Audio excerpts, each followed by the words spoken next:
So first example in front of you is, हमें यहाँ पे एक फंक्शन दिया हुआ है, prove that function goes from set A to set B, दोनों इंटरवल्स आपके दिए हुए हैं, डोमेन सेट है -∞ to 2 close and then -∞ to half close को डोमेन है. Then we have to prove that the function, और फंक्शन क्या है, सीधा सीधा फंक्शन है f(x) is 3x minus 5 divided by 2. We have to prove that this function is a bijective function. So अब आप कहेंगे let f of x be 3x minus, obviously ये let क्या, ये तो दिया ही हुआ है, ठीक है, जहां पे आपका जो फंक्शन है that goes from -∞ to 2 close till -∞ to half closed, ये हमें दिया है. Now for 1 function, for 1 injective proof करने के लिए, वो तो मेथड हम लोग पहले भी देख चुके हैं. So how do we start? We start with the statement let f of x1 be equal to f of x2 here. तो हम शुरुआत करते हैं let f of x1 equal to f of x2 here, where x1 and x2 belongs to the domain interval, और यहाँ पे domain है बच्चों -∞ से क्लोज टू तक, ठीक है. ये बिल्कुल एग्जैक्टली आपको ऐसा तो लिखना ही होगा, ठीक है. एज आई से इससे कम नहीं लिखना है, इससे एक आध स्टेप आप ज़्यादा अच्छे से एक्सप्लेन कर दें, that's your choice, but you can't skip any step here.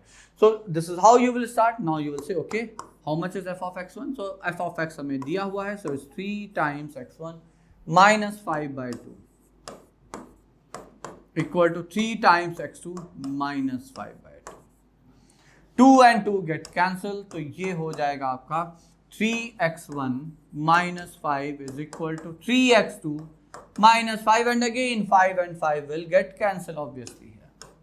तो फिर आपका हो गया 3x1 is equal to 3x2, and again 3 and 3 gets cancel, तो x1 is equal to x2. अब यहाँ पे देखिए एकमात्र condition I, x1 is equal to x2. There is no other attached condition or conclusion which you got after assuming f of x1 is equal to f of x2. बात समझ में आ गई? तो चूंकि ये एकमात्र condition I, hence now you will say hence fx is an injective function, is a like is a 1 function, ठीक है. तो ये इंजेक्टिव या 1 फंक्शन हम प्रूव कर सकते हैं. अब तो ये हमने अब क्लेम कर दिया. So hence it is N injective function. तो 1 तो प्रूव हो गया. अब आते हैं फॉर ऑन टू. देखिए, so for the first time we are going to do this. Now let me tell you how to prove a function to be an onto function. अब यहाँ पे बहुत ध्यानपूर्वक देखें और समझें.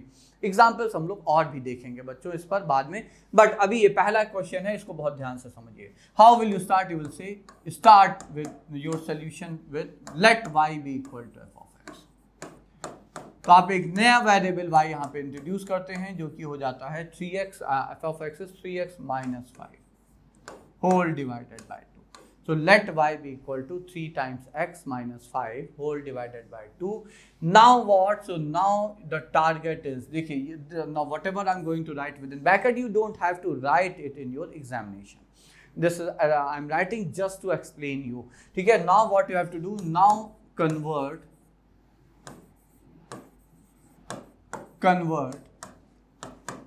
y in terms of fx to x in terms of y. ये है सबसे क्रूशियल इंपॉर्टेंट स्टेप है. चूंकि आपको y in terms of x पता है, कुछ भी करके x की वैल्यू निकालिए to write it in terms of y. इसमें देखिए सोचने का तरीका बहुत सिंपल है. अभी आपको ये y in terms of x दिख रहा है ना, करने का तरीका ये है. Now treat the given relation. Now if I say this is relation number 1, ठीक है. Now treat here, so again I am writing within box, treat relation 1 as an equation in x. हमेशा याद रखिएगा. And solve it for x, क्योंकि जब आप x में equation मान के उसे सॉल्व करेंगे x के लिए, तो ऑब्वियसली आपकी x की वैल्यू ही आएगी और वही ही हमें चाहिए. समझिएगा. So whatever you get after writing y is equal to f of x, उसको आप x में इक्वेशन समझ के आप ये दिमाग में बैठाइए बचपन से, जो आप करते आ रहे हैं कि भैया कुछ भी दिया हो, मैं x की वैल्यू निकालनी है, तो बस वही समझ लीजिए यहाँ पे. So now the target is to get x in terms of y. So what will you do? You will say okay, 2y is equal to 3x minus 5. So since we need x, so 3x is equal to 2y plus 5. So that means x is equal to 2y plus 5 by 3. So x is how much? So it's 2y plus 5 by 3 and we are done then. अब हमें बस conclude करना है 2y plus 5 by 3 here, so it's y here, I'm sorry for that. So यहाँ पे ये y हो जाएगा बच्चों, ठीक है। अब देखिए कंक्लूड कैसे करेंगे ये समझिए। Now you got x here in terms of y. Now you will say since for every, देखिए अगर आपको पता है कि हमें भैया ऑन टू प्रूव करना ही करना है, मतलब फंक्शन ऑन टू है, हमें सिर्फ प्रूव करना है, तो आपको पता है ये ऑन टू है, तो आपको लिखना है क्या कंक्लूजन में, since for every y belonging to the codomain set and what was that minus infinity to half, we get x belonging to the domain set minus infinity to 2, hence fx is an onto function. तो ये आपने जो ऊपर line yellow colour में हमने लिखी है, second last line ये वाली, ये लिखना ही पड़ेगा before concluding that fx is an onto function. तो इस कंक्लूजन से पहले आपको ये line you can't miss to write it. अब इसको समझा भी देते हैं। देखिए as I said, if you know you have to prove it's an onto function, you have to just mention this line, बस कोडोमेन और डोमेन समझ लीजिए क्या है। आप लिखेंगे for every y belonging to codomain set we get x in domain set, hence it is an onto function. लेकिन अब समझ भी लीजिए हो क्या रहा है। देखिए आपका जो y है वो हाफ से कम है, तो आप मैक्सिमम वैल्यू y की कितनी है, हाफ, आप हाफ रख दीजिए। क्या आया, half into 2 1 plus 5 6 by 3 2, x की वैल्यू 2 आई जब आपने y को हाफ रखा, x 2 है यहाँ पे, मतलब जब y की वैल्यू हाफ है तो आपको एक x मिल गया जिसके लिए वो y उसकी इमेज है। अब y जैसे जैसे हाफ से कम होता है ऑब्वियसली x की वैल्यू यहाँ पे और कम होती चली जाएगी, और हर x आपका यहाँ पे चूंकि कम होते होते कहाँ तक जाएगी, माइनस इन्फिनिटी, तो कोई फर्क नहीं पड़ा। मतलब ये है for every y in this interval, आप यहाँ y की वैल्यू रखिए, आप मान लीजिए आपने -1 रखी, तो ये कितना आ गया, 1 आ गया। तो ये देखिए x यहाँ पे है 1, x इसको बिलोंग कर सकता है बिकॉज x तो इसी इंटरवल में आना है, तो 1 इस इंटरवल में है। मतलब for every y in this interval you will get x in this interval such that x is related to y और y is an image of x। तो ये इसका एक्सप्लेनेशन है जो कि आपको लिखना नहीं है, समझना है। मतलब एग्जामिनेशन में ऑब्वियसली नहीं लिखना है, बट अगर आप में ये समझ है कि हम क्यों क्लेम कर रहे हैं ऑन टू, यहाँ के बाद क्यों ये स्टेटमेंट लिखना आवश्यक है, तो फिर ज्यादा बेहतर है।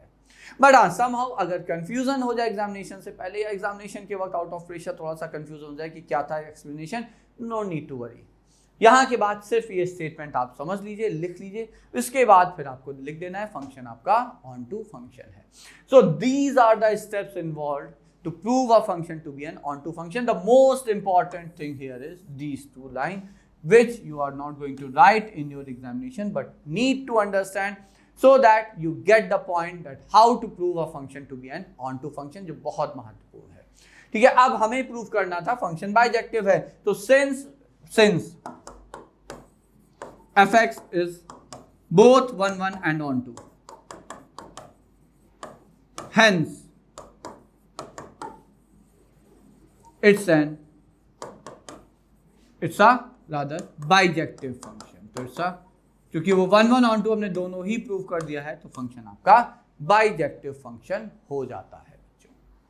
सो दैट्स द प्रूफ है। ठीक है, तो ये हो गया आपका पहला क्वेश्चन बाइजेक्टिव फंक्शन पे। Now let's move ahead and take up at least one more example based on bijective function here. So now moving to the next example here। देखिए अब क्वेश्चन आपको वैसे ही मिलेंगे, बस तरीका फर्क हो सकता है, खास तौर से ऑन टू फंक्शन के लिए। क्वेश्चन है, फंक्शन है आपका क्लोज टू से इंफिनिटी से लेकर माइनस क्लोज 3 से infinity. So function is given to be from interval close two infinity to the interval minus close 3 to infinity, and your function is x square minus 4x, so x square minus 4x plus 1 here, ये function था। Then prove that f of x is a bijective function। हमें ये prove करना है कि वो bijective function है। देखिए अब मेथड हम लोगों को पता है for 1 1 function. How will we start? तो let f of x1 be equal to f of x2 where obviously x1 x2 belongs to the domain set और वो है आपका 2 से इंफिनिटी, ये है आपका डोमेन सेट, ठीक है। So now we know this. अब इसके बाद हमें पता है we have to put the values for x1 and x2 in the given function, और ये आप एक्सप्रेशन लिख लेंगे तो ये आ जाएगा x1 square minus 4x1 plus 1 is equal to x2 square minus 4x2 plus 1। Simplify करेंगे 1 और 1 कैंसिल हो जाएगा। Collect all the terms in LHS, so x1 square minus x2 square minus 4 times x1 minus x2 equal to 0, ठीक है। And then what we have, obviously we will be factorising it, तो x1 minus x2 इधर आ गया और इसका factor हो गया x1 plus x2 और ये है minus 4 times x1 minus x2। Now as we can see we have a common factor here, तो यहाँ पे एक कॉमन फैक्टर में दिख रहा है x1 माइनस x2 और the next one is x1 plus x2 minus 4 equal to 0. So now you will say either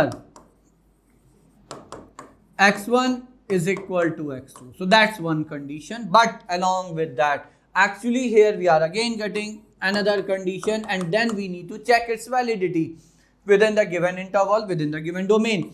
So x1 plus x2 is equal to 4. अब जरा हमें इसकी वैलिडिटी चेक करनी है क्योंकि for two different x1 and x2 in the domain set, if you this condition gets valid, then of course your function won't be a 1-1 function. वो 1-1 function नहीं होगा बच्चों, ठीक है। Now let's continue. So now you will say x1 plus x2 has to be equal to 4. Where x1 x2 belongs to where x1 is greater than equal to 2 and x2 is also greater than equal to 2. Now add them, so that means x1 plus x2 has to be greater than equal to 4. अब देखिए ये 4 के equal कब हो रहा है, तो ये वैलिड तो है condition, valid for x1 is equal to x2 is equal to 2। तो एकमात्र केस ये बन रहा है, फिर से वही बात आ गई कि आपकी जो x1 x2 है या वो 2 है या 2 से बड़े हैं। तो अगर आपने एक भी वैल्यू 2 से बड़ी ले ली, मान ली 2.5, not to get sum as 4 the another one has to be less than 2, it has to be 1.5, but is it possible here? No, because both are either can be greater than 2 or can be equal to 2। तो अगर दोनों 2 हैं तो फिर this again imply our the previous first condition x1 is equal to x2। तो अगर ये valid है भी तो भी ये इसी कंडीशन पे आ रहा है, अदरवाइज ये कंडीशन वैलिड ही नहीं है for the given domain condition. बात समझ में आ गई? मतलब अदरवाइज अगर x1 x2 दोनों ही 2 से बड़े हो गए तो फिर सम 4 कैसे होगा बच्चों? So valid only for this, else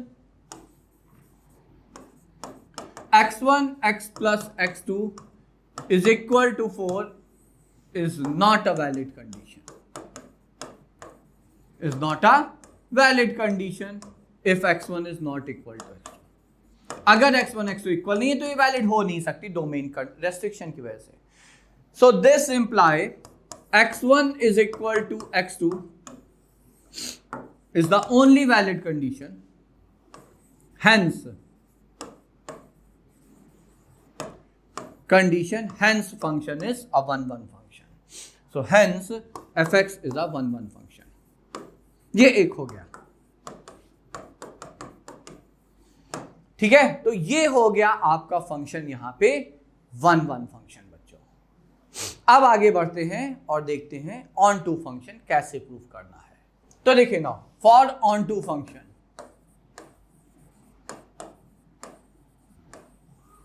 अब फिर से आप कैसे स्टार्ट करेंगे? You will say let y is equal to f of x and what's our f of x? So f of x is x square minus 4x plus 1. Now as I said, what we have to do here? क्या करना है हमें यहाँ पे?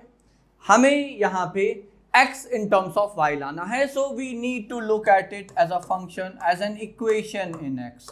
हमें इसे x में एक इक्वेशन के फॉर्म में देखना है बच्चों, और यहाँ पे अगर हम देख पा रहे हैं तो ये x में क्वाड्रेटिक ही दिख रही है। Now solve it using Sridharacharya formula. So if you people remember, Sridharacharya formula क्या होता है? Minus b plus minus to solve a quadratic equation b square minus 4ac over 2a. And for your reference, where the quadratic is ax square plus bx plus c, isn't that?